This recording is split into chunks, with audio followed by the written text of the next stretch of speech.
You're here because you want to learn more about the Color Fidget and how to use it to create beautiful palettes and color combinations. In this first video lesson, you will learn why the Color Fidget dispenses with primary colors, that whole concept, and you'll learn why it includes 20 hues around the circle in perceptual steps.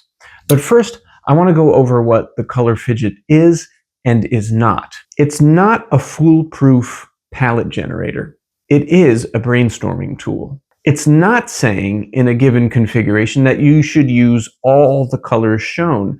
Instead, the windows suggest subsets of colors to choose from when assigning colors roles in a design. And finally, the Color Fidget is not able to show all colors and all color relationships. It shows 20 hues. It shows them in correct perceptual relationships to each other, but it doesn't show, for example, light colors and dark colors. You would need a three-dimensional color model for that. Given all of that, the goal of this first video is to help you understand the thinking behind the Color Fidget and ways you can use it to brainstorm color combinations for your art, design, fashion design, and other disciplines. Hi, my name's Peter Donahue. I'm a color theory educator and content creator, and I designed this to not just be a fun fidget toy and thing that you could wear or put on a keychain, but also as a way to teach you a little bit about color theory and science-based approaches to how colors relate and how you can put them together and use them effectively. As you may have noticed, the Color Fidget does not match the traditional color wheel. The hues are spaced a little bit differently, and this video lesson is going to focus on how they differ and why it matters. The traditional color wheel is based on the outdated belief that red, yellow, and blue are the primary colors. It spaces those three colors evenly, 120 degrees apart around a circle, and then it adds so-called secondary and tertiary colors for a total of 12. The red, yellow, blue theory also falsely positions violet opposite yellow and red opposite green. This thinking goes back to the 1600s when artists were first noticing that you could mix a full range of colors from just a few pigments. But in the last century and a half, color science evolved and started to show us that actually perceptually, in terms of how human perception works, yellow is opposite a deep indigo or blue-violet, and red is opposite more of a turquoise or sea green. This is due to the fact that yellow and red are closer together in appearance than either is to blue. So a circle of hues should be spaced more like this, making much more room for colors between blue and yellow. Let's go more in depth on this question of primary colors. It's one of the first topics that gets covered in almost any art and design instruction. But why? Well, about 400 years ago, the best pigments that we had in terms of vividness happened to be vermilion, orpiment, and ultramarine, red, yellow, and blue. Artists started experimenting because oil paint was developed and it was a medium that stayed wet on the palette, and they started to discover that you could mix pretty much every hue from red, yellow, and blue. Of course, the purple they could get was very weak, and the green was somewhat dingy, but it was like good enough at the time. I think in art instruction, there's also the appeal to the idea that you don't have to assign your students to buy like 10 different tubes of paint.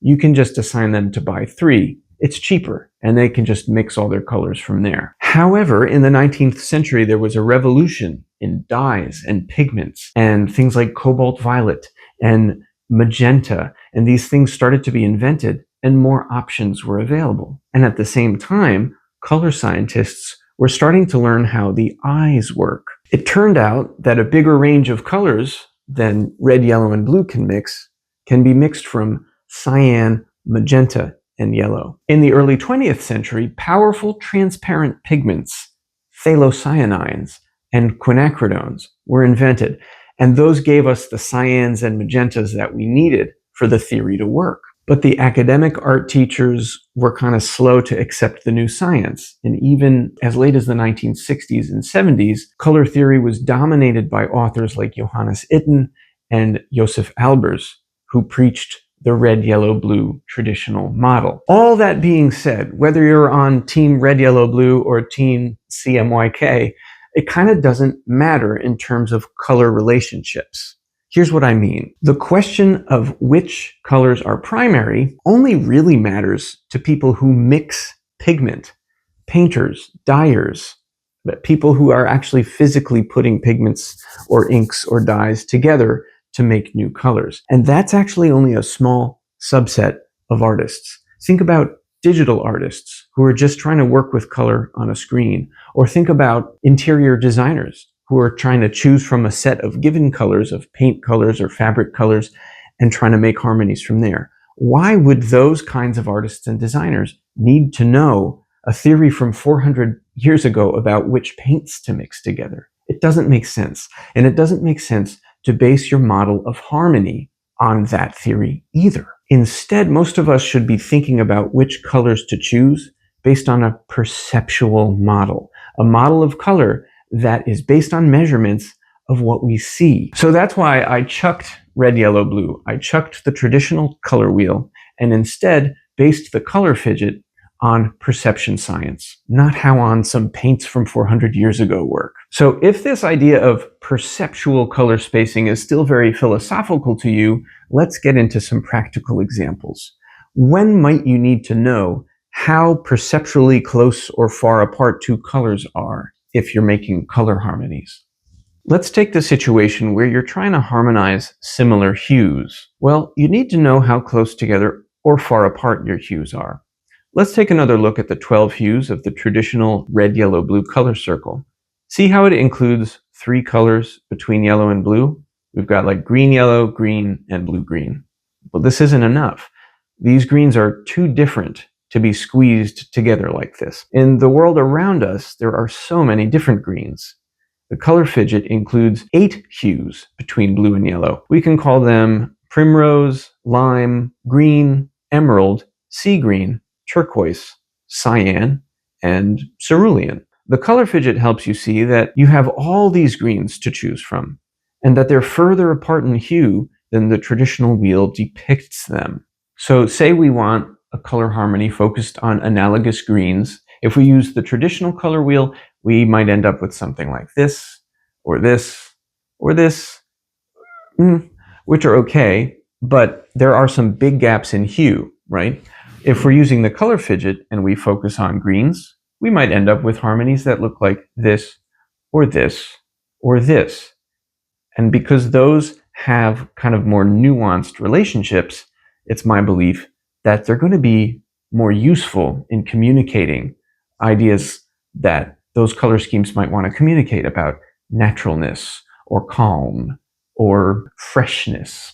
Another situation where perceptual hue spacing matters is if you're trying to choose contrasting hues. Say you have this fuchsia. It's a type of magenta. So the traditional color wheel tells us red-violet is opposite yellow-green, but the color fidget gives us more colors between red-violet, so we can look more precisely at fuchsia.